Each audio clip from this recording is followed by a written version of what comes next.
오늘 말씀 마태복음 3장 13절에서 17절 말씀입니다.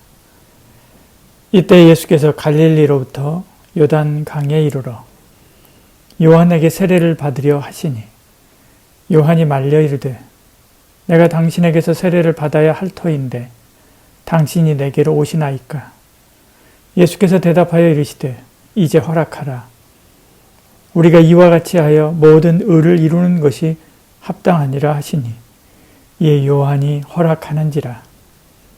예수께서 세례를 받으시고 곧 물에서 올라오실새 하늘이 열리고 하나님의 성령이 비둘기같이 내려 자기 위에 임하심을 보시더니 하늘로부터 소리가 있어 말씀하시되 이는 내 사랑하는 아들이요 내 기뻐하는 자라 하시니라. 아멘.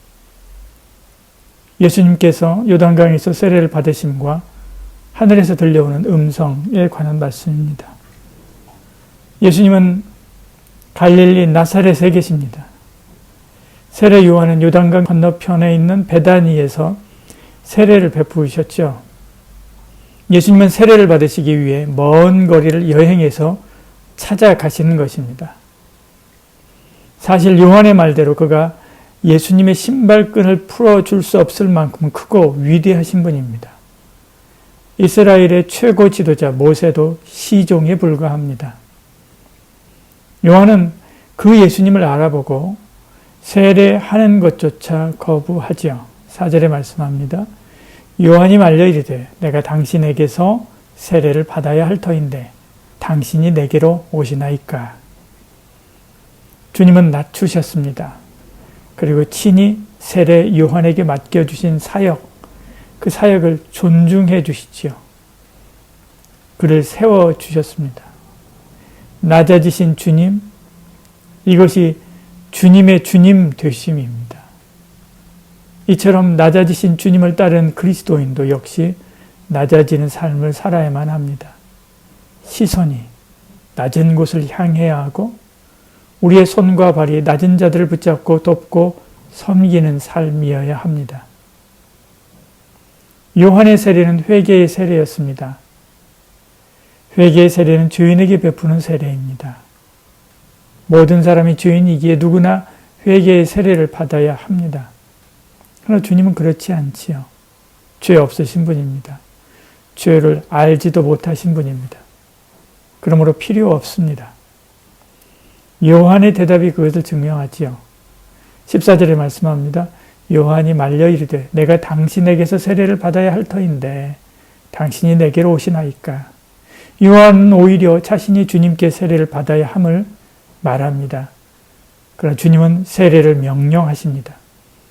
예수께서 대답하여 이르시되 이제 허락하라. 우리가 이와 같이 하여 모든 의를 이루는 것이 합당하니라 하시니 이에 요한이 허락하는지라.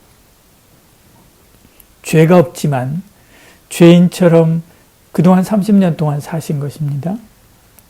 죄가 없지만 죄인처럼 회개의 세례를 받으시고 죄가 없지만 죄인처럼 죽으셔서 죄인같이 죽으심으로 우리의 구원을 이루려 하시는 것입니다.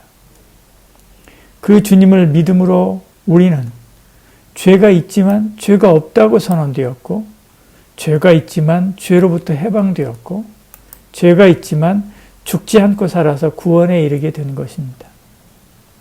날 위해 십자가에서 죽으신 주님의 구원하심에 늘 감격하며 그러므로 우리는 살아야만 합니다.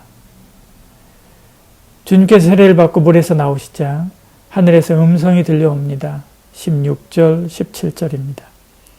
예수께서 세례를 받으시고 곧 물에서 올라오실새 하늘이 열리고 하나님의 성령이 비둘기같이 내려 자기 위에 임하심을 보시더니 하늘로부터 소리가 있어 말씀하시되 이는 내 사랑하는 아들이요 내 기뻐하는 자라 하시니라. 하늘이 열리고 성령이 비둘기처럼 내렸습니다. 하늘에서 내 사랑하는 아들이라는 하나님의 음성이 들렸습니다. 주님이 인간으로 죄인처럼 세례받으실 때 이런 현상이 일어났습니다. 그러므로 죄인인 우리가 세례받을 때도 이런 일이 일어납니다. 하늘이 열리고 성령이 임하고 하나님 말씀이 들려지지요. 하늘이 열리는 것은 세상 사람들이 보지 못하는 새로운 세계가 열리는 것을 말합니다. 영적인 세계, 천국의 세계, 요한이 반모섬에서 보았던 그 영의 세계가 열리는 것이지요. 컴퓨터의 윈도우 창을 통해서 사이버 세계가 열리는 것처럼 믿고 세례받음으로 하늘의 세계가 열리는 것입니다. 또한 성령 받고 그분의 인도하심을 따라 살아가지요. 하나님의 말씀이 읽혀집니다. 성경이 그냥 활자와 문자가 아니라 하나님의 음성으로 들려집니다. 나를 사랑한다고 하는 하나님의 말씀, 나를 기뻐한다고 하는 하나님의 말씀이 보이기 시작하는 거죠. 그리고 그 하나님을 더 기쁘게 하기 위해, 그리고 그 하나님을 사랑하기 위해 내가 어떻게 살아야 될지 길이 보이기 시작하는 것입니다. 그리고 또 그런 삶을 살아가지요. 이것이 그리스도를 따르는 그리스도인이고 이것이 성도입니다. 이것이 저와 여러분입니다. 오늘도 열린 하늘로 하나님의 보좌 우편에 앉아 나를 위해 기도하시는 주님을 보고 내 팔을 붙잡고 나를 이끄시며 나의 등 뒤에서 나를 밀고 앞에서 당기시며 나의 눈물을 닦아주시는 성령님과 동행하시길 바랍니다. 나를 위해 힘쓰고 애쓰시는 성령님과 함께 하시길 바랍니다. 오늘도 나를 보고 웃으시며 기뻐하시는 하나님의 응원을 받고 힘내시기를 소원합니다. 기도하겠습니다. 사랑이 많으신 우리 하나님, 오늘 하루도 주님께 맡기고 우려합니다. 주님께서 우리를 붙잡아 주시고 인도하시고 성령의 충만함으로 하나님의 응원을 받고 나아가 승리하는 하루, 복된 하루, 하나님의 놀라우신 은혜로 하늘문이 열리는 세계, 그리고 하나님께서 앞길을 열어주시는 놀라운 은혜를 경험하는 저희들 되게 하여 주시옵소서. 예수님 이름으로 기도합니다. 아멘.